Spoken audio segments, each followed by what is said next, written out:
Olá, turma, tudo bem? Bora lá para nossa leitura de hoje. Mais um dia, né, com o Senhor. Mais uma semana aí começando. Estamos na semana 31. Gente, como os dias passam, né? Repararam que a gente já está há 31 semanas, né, fazendo a nossa leitura. Passamos da metade do ano já, da metade da Bíblia, né, dos textos bíblicos, e a gente vai caminhando de pouquinho em pouquinho, e o Senhor vai dando graça para nós, né? Nós vamos então crescendo na graça e no conhecimento do Senhor, e isso é muito bom. Ser perseverante, ser constante. O Senhor tem me ensinado muito sobre isso. Durante muito tempo da minha vida, eu era muito afoita, né? Em querer tudo de uma vez, em querer saber tudo de uma vez. E isso não traz, não é saudável, né? Não traz uma vida boa, porque você vai ficando ansiosa por querer conhecer tudo, ler tudo ao mesmo tempo. Mas algo eu fui aprendendo com a maturidade de que a constância é melhor do que o de mais num dia e o de menos no outro, né? Então tinha época que eu lia muito e tinha época que eu não lia nada. E isso não é bom, né? A gente não come tudo num dia só e depois fica uma semana sem comer o nosso alimento. Não, é um pouco todos os dias para que a gente esteja bem alimentado e de forma saudável. É a mesma coisa espiritual, né? O Senhor prefere muito mais a nossa constância diária, com pequenas porções, do que a gente ler demais num dia e passar dias e dias sem ler nada, né? Então, que a gente possa continuar aí na nossa constância, no nosso dia a dia, fazendo um pouquinho para o Senhor, tendo esse tempo de comunhão com Ele, né? O tempo de meditação, de leitura, de estudo, de oração, né? Então, que você possa aí fazer do teu tempo um tempo extremamente agradável. Vamos orar, entregar esse momento para o Senhor e a gente já vai começar. Jesus, eu quero te agradecer, Pai, por esse início de semana, por essa segunda-feira. Quero te agradecer, Pai, por por essa última semana do mês de julho, que nós já estamos começando. E eu sei, Senhor, que essa semana o Senhor tem muito para nos ensinar na palavra. O Senhor tem algo poderoso para construir no nosso espírito, porque a palavra ela constrói, a palavra ela transforma, a palavra ela nos refaz, ela nos molda, Senhor, segundo o padrão do teu espírito. E assim nós vamos sendo moldados à imagem e semelhança do Senhor cada dia mais. Jesus, nós queremos nos parecer cada dia mais com o Senhor, com o teu Filho. E é nisso que nós temos nos firmado, Jesus. E é isso que nós temos nos fortalecido com a tua palavra, Senhor, para cada dia ficar mais parecido com o nosso Pai. Para cada dia ser mais semelhante ao nosso irmão Jesus. E assim cumprirmos todo o propósito que o Senhor tem para nós nessa terra. Obrigada, Jesus. Fica conosco, Senhor, durante toda essa semana, ministrando essa palavra, Senhor, no nosso coração. Te pedimos e já te agradecemos em nome de Jesus. Amém, queridos? Vamos lá, então, semana 31, dia 1º, a gente vai continuar dentro do livro de Isaías, né? Nós estamos no profeta Isaías, um profeta que está ali no meio, né, do tempo dos reis, e ele está junto com alguns outros profetas, trazendo uma palavra de confronto, trazendo uma palavra de arrependimento para o povo de Israel e de Judá, para que eles se voltem para o Senhor, para que a ira do Senhor seja menor sobre Israel, né? Mas a gente percebe que não há mais o que fazer, né? O Senhor diz, já está decretado. Vamos ler, gente? Então, Isaías 31 ao 34. 31 diz assim: Ai dos que correm ao Egito, pedindo socorro, que contam com cavalos. Ai de quem confia no grande número de carros de guerra e nos fortes cavaleiros egípcios, em vez de olhar para o Santo de Israel e pedir ao Senhor a sua ajuda. Mas ele é muito sábio e mandará o castigo contra o seu povo. Não mudará os seus planos. Ele se levantará contra os que praticam o mal, contra quem ajuda os perversos. Esses egípcios não passam de homens, eles não são Deus. Os seus cavalos são apenas carne e osso, não são espíritos poderosos. Quando o Senhor estender a sua mão, aquele que ajuda tropeçará, aquele que é ajudado cairá, ambos serão destruídos de uma só vez.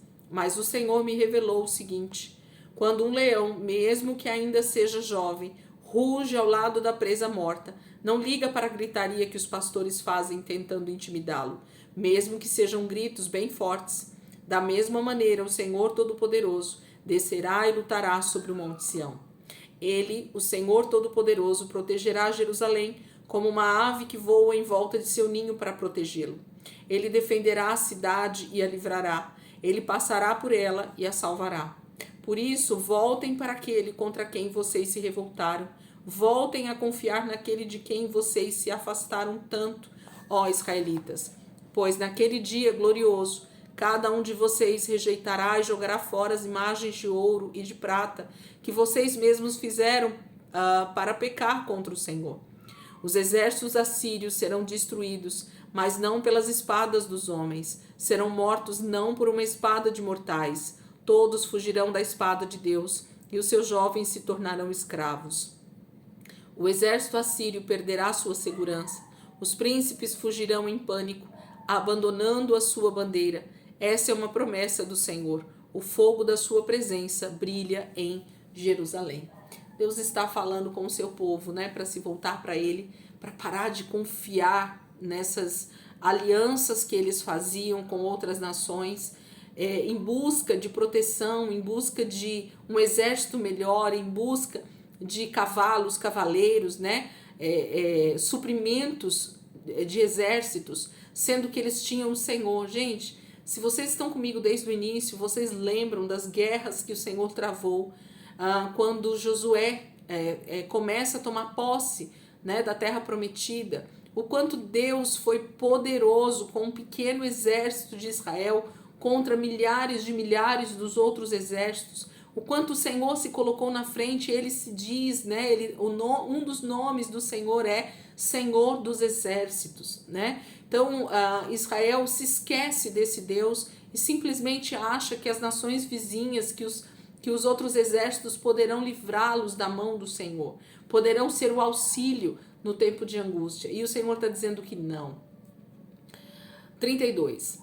Vejam, aí vem um rei justo. No seu reinado, todos os príncipes serão honestos e honrados. Cada homem será como um abrigo contra o vento e um abrigo contra tempestades. Será como um rio que corre no meio de um deserto. Será como a sombra refrescante de uma grande pedra numa terra castigada pelo sol quente. Então, finalmente, os olhos se abrirão novamente. Os que quiserem poderão ouvir livremente a sua voz. Até mesmo os rebeldes entre eles compreenderão perfeitamente, e os que gaguejam passarão a falar com clareza. O tolo já não será considerado herói. Os ricos que exploram o povo não serão chamados de benfeitores e generosos. Pois o homem mau só pensa no mal. Ele pratica maldade, e o que diz a respeito do Senhor é falso. Ele nega comida ao faminto e priva de água ao sedento. A falsidade desses exploradores é perversa. As mentiras que eles inventam têm como objetivo prejudicar os pobres diante dos tribunais, mesmo quando os pobres têm razão. Mas o homem que é direito planeja maneiras de ajudar os necessitados, e por isso eles perseveram em fazer o bem. Escutem bem, vocês mulheres que vivem a boa vida. Vocês filhas que vivem tranquilas, escutem o que eu vou lhes dizer. Daqui a pouco tempo, um pouco mais de um ano, vocês que hoje vivem tão tranquilas vão tremer de medo. Não haverá colheita das uvas, e as outras plantações serão destruídas. Vamos, mulheres que vivem sem qualquer preocupação, comecem a se preocupar. Tremam de medo, vocês que agora estão cheias de alegria e confiança. Mostrem sua tristeza arrancando suas belas roupas e vistam panos de saco. Chorem e batam as mãos contra o peito, porque vão perder suas belas propriedades e plantações de uvas. As suas terras ficarão cobertas de espinhos e roseiras bravas. Chorem pela cidade alegre, cheia de casas onde mora a felicidade.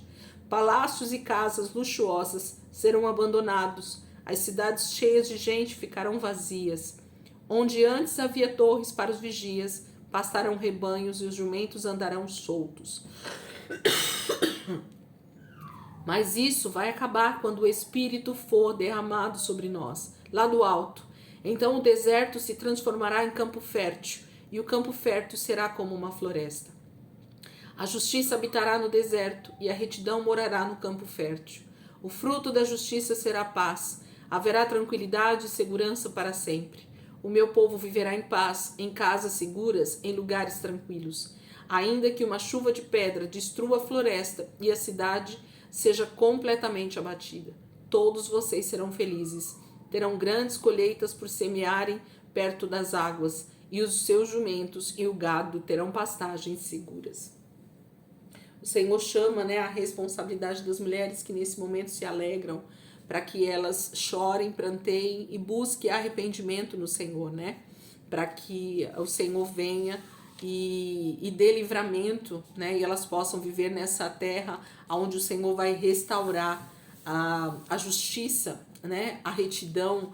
É isso que o Senhor está falando. Capítulo 33. Gente, como eu digo para vocês, como a leitura é um tempo de leitura, eu acabo não fazendo grandes comentários, porque aqui a gente não está para estudar, a gente está aqui para ler a palavra, os estudos a gente faz num outro momento, de uma outra forma, aí sim a gente acaba entrando mais fundo no texto bíblico, buscando referências dentro de outros textos para essas profecias, e então explicando. Como nós estamos às quintas-feiras fazendo um estudo sobre o Antigo Testamento, conhecendo o Antigo Testamento, nós vamos ter momento de chegar, inclusive, nas profecias de Isaías. Então, aí vocês que têm acompanhado o canal vão poder, talvez, estudar um pouco mais aprofundado as profecias junto com a gente, e assim a gente criar um maior entendimento sobre o texto que está sendo lido. Aqui na leitura, o intuito é a leitura, tá? Então, se eu não faço grandes comentários sobre o texto, é porque eu não quero me ater em ficar muito tempo aqui na leitura com vocês, mas na hora do estudo a gente vai poder se aprofundar ainda mais, tá bom? Capítulo 33 diz assim: ai de você, inimigo destruidor, você que destruiu muitos povos sem nunca saber o que era destruição, você que faz promessas, mas não cumpre e exige que as outras nações cumpram seus tratos. Quando você acabar de destruir, chegará a hora da sua destruição. Quando acabar de trair, será a sua hora de ser traído. Mas quanto a nós, Senhor, tenha misericórdia de nós. Nós temos confiado no Senhor. Seja a nossa força a cada nova manhã, seja a nossa salvação no tempo do sofrimento. Os povos fogem quando ouvem o trovão da sua voz. Quando o Senhor se levanta, as nações fogem apavoradas. Como os gafanhotos devoram completamente uma plantação e deixam vazio o campo, assim os homens saquearão vocês, ó nações. Vão saltar sobre os despojos, como os gafanhotos saltam sobre a plantação. O Senhor é grande e poderoso e vive no alto. Ele fará de Jerusalém o lar de justiça e de bondade. Haverá segurança para Jerusalém, uma grande riqueza de salvação. Haverá sabedoria e conhecimento. O temor do Senhor é o tesouro mais precioso que o seu povo tem. Mas, por enquanto, os mensageiros que os judeus enviaram choram de tristeza, porque os inimigos recusaram sua proposta de paz. As estradas de Judá estão destruídas e desertas. Ninguém mais vai viajar por elas. O antigo tratado de paz, feito perante muitas testemunhas, foi quebrado. Não se respeita ninguém. As terras do país estão em grande sofrimento. O Líbano murcha, envergonhado. A rica planície de Saron virou como o Arabá, e Bazã e o Monte Carmelo perderam suas belas árvores. Mas o Senhor diz: eu vou me levantar agora mesmo e mostrar o meu grande poder. Agora serei exaltado. Os planos de destruição de vocês são como palha, são tão sem valor como lixo. Seu sopro será como fogo consumidor. Vocês serão queimados e reduzidos a pó. Serão jogados no fogo e queimados como um pedaço de lenha bem seca.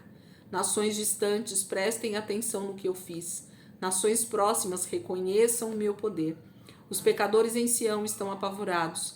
Eles perguntam desesperados: quem de nós poderá conviver com o fogo consumidor? Quem de nós pode permanecer na presença desta chama eterna? Pois bem, eu lhes direi: os que sempre fazem o que é justo e falam a verdade, os que não procuram lucrar explorando outras pessoas, os que não aceitam suborno, os que tapam os ouvidos para não ouvir sugestões de violência e os que fecham os olhos para não serem tentados a contemplar o mal, esses habitarão nas alturas e estarão protegidos como no alto de uma grande montanha. Terão todo o suprimento de pão e água de que precisarem. Seus olhos verão o rei em toda a sua beleza, verão seu reino se estender por toda a terra. Então vocês vão se lembrar deste período de terror. Onde está o oficial-chefe? Onde está aquele que exigia o imposto? Onde está o que controlava as torres? Em pouco tempo, esse povo arrogante, que fala uma língua estranha e difícil de entender, vai desaparecer. Vocês nunca mais o verão. Vejam, aí está Jerusalém, uma cidade onde celebramos as nossas festas, a morada pacífica. Seus habitantes vivem em segurança.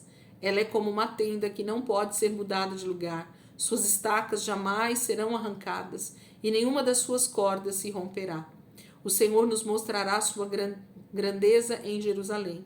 Será um lugar de rios e canais largos, protegendo a cidade, onde nenhum navio a remo navegará e nenhum navio a vela velejará. Pois o Senhor é o nosso juiz, o Senhor é quem faz as nossas leis, o Senhor é o nosso rei.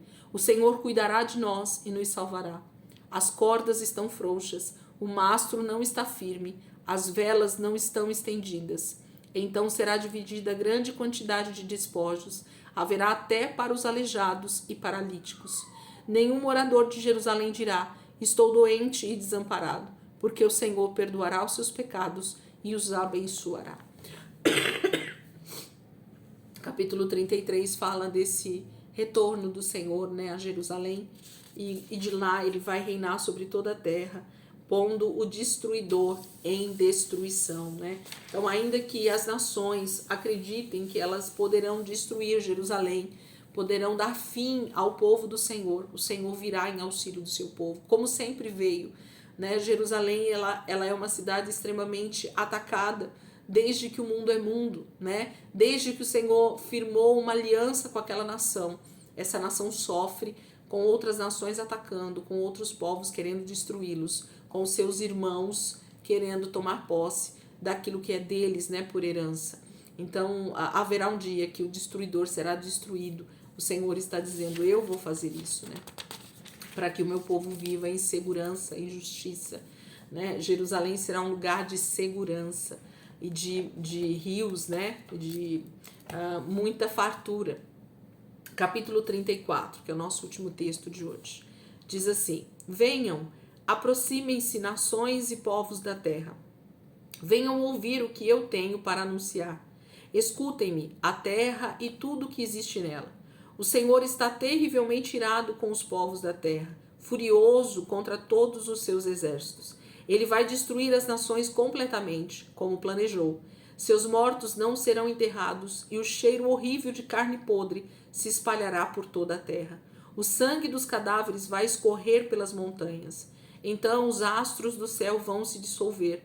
O céu vai desaparecer como uma folha de papel que se enrola. Todas as estrelas cairão como folhas secas da videira ou da figueira. A minha espada se embriagou nos céus. Ela vai descer para julgar Edom, povo que eu condenei à destruição. A espada do Senhor ficará manchada de sangue, cheia de carne e gordura, como se tivesse sido usada para matar ovelhas e cabritos para o sacrifício. Pois o Senhor realizará um grande sacrifício em Bosrã, uma terrível matança na terra de Edom. Com eles também serão mortos os bois selvagens e os novilhos com os touros. A terra deles ficará ensopada de sangue, o solo ficará mais rico de tanta gordura. Pois o Senhor terá o seu dia da vingança. Esta é a hora de retribuir para defender a causa de Sião. Os riachos de Edom vão se transformar em piche, e a terra vai ficar coberta de enxofre. A sua terra se tornará em betume ardente. Esse terrível castigo não se apagará nem de dia nem de noite. A fumaça de Edom estará sempre subindo. Nunca mais haverá moradores em Edom. Ficará deserta para sempre, e ninguém voltará a passar por ela. Lá viverão pelicanos e ouriços, as corujas e os corvos farão nela os seus ninhos. Deus condenou essa terra a viver sempre assim, deserta e destruída. Deixarão de existir os nobres e os príncipes. Os palácios serão invadidos por espinheiros, as fortalezas serão cobertas por urtigas e cactos. Edom não passará de um esconderijo de chacais, de um lugar onde os avestruzes fazem seus ninhos. As feras do deserto vão se misturar às hienas, os bodes selvagens balirão uns para os outros. Ali os animais noturnos pousarão e acharão lugar para descansar. Ai, desculpa, gente. Lá a coruja fará o seu ninho e chocará os seus ovos. Ela cuidará de seus filhotes à sombra das suas asas. Em Edom, os abutres vão se reunir para encontrar cada um o seu companheiro. Procurem no livro do Senhor e leiam. Nenhum desses animais ficará faltando. Todos estarão com seus companheiros, seja macho ou fêmea. O Senhor mesmo prometeu isso, e o seu Espírito fará tudo acontecer. O Senhor dividirá a terra de Edom e a repartirá entre os animais. Eles a possuirão para sempre, de geração em geração. O Senhor trazendo o juízo sobre Edom. Edom, gente, é Esaú, tá? São os descendentes de Esaú, pela sua rebeldia, pela sua maneira de lidar com seus irmãos, né? Esaú é irmão de Jacó. E desde então, em que eles se separam, lá no livro de Gênesis, né? Edom, a nação que se formou a partir de Esaú, dos seus filhos, da junção de Esaú com as mulheres cananeias, com as mulheres de outras nações que eles se uniram durante toda a sua vida. Eles tentaram destruir Israel de alguma maneira, atacaram, tentaram invadir, tentaram roubar territórios, sendo que o Senhor havia dado uma terra por herança para eles. Havia uma promessa também sobre Edom. Afinal de contas, eles são irmãos do povo escolhido do Senhor, de Jacó, ok? Esaú, irmão de Jacó, irmão gêmeo, né? Então ele tinha uma herança com o seu irmão, mas ele preferiu desejar aquilo que era do irmão, né? E quando eu falo isso, gente, eu não estou falando de um querendo o do outro, mas eu estou falando de uma nação inteira, de uma descendência inteira, de muitos e muitos irmãos, netos, bisnetos e assim sucessivamente de Esaú, que foi formando essa nação chamada Edom, e que o Senhor traz então esse juízo sobre eles por conta da maneira opressora que essa nação lidou com Israel. Edom é um tipo de irmãos que não aceitam, né, a herança de Jacó, a herança do povo de Israel. Amém, queridos? Nós terminamos aqui, então. Amanhã a gente vai continuar aqui dentro de Isaías. A gente tem 2 textos amanhã, justamente porque eles são grandes, né? 35 e 36. E depois a gente vai seguir, né? Ainda Isaías, Salmos. Durante toda essa semana a gente praticamente vai estar em Isaías, tá bom? Então estejam aí perseverando na leitura, no texto, porque eu sei que o Senhor vai construindo aí um entendimento para nós. No momento que a gente estudar a palavra fica tudo mais fácil, né? No momento que o Senhor precisar te enriquecer com algum conhecimento da palavra, essa leitura vai fazer toda a diferença na vida de vocês. Tenham certeza disso. Amém, queridos? Deus abençoe. Ótima semana aí para todos vocês. E amanhã, se Deus quiser, a gente está aqui para continuar a nossa leitura em nome de Jesus.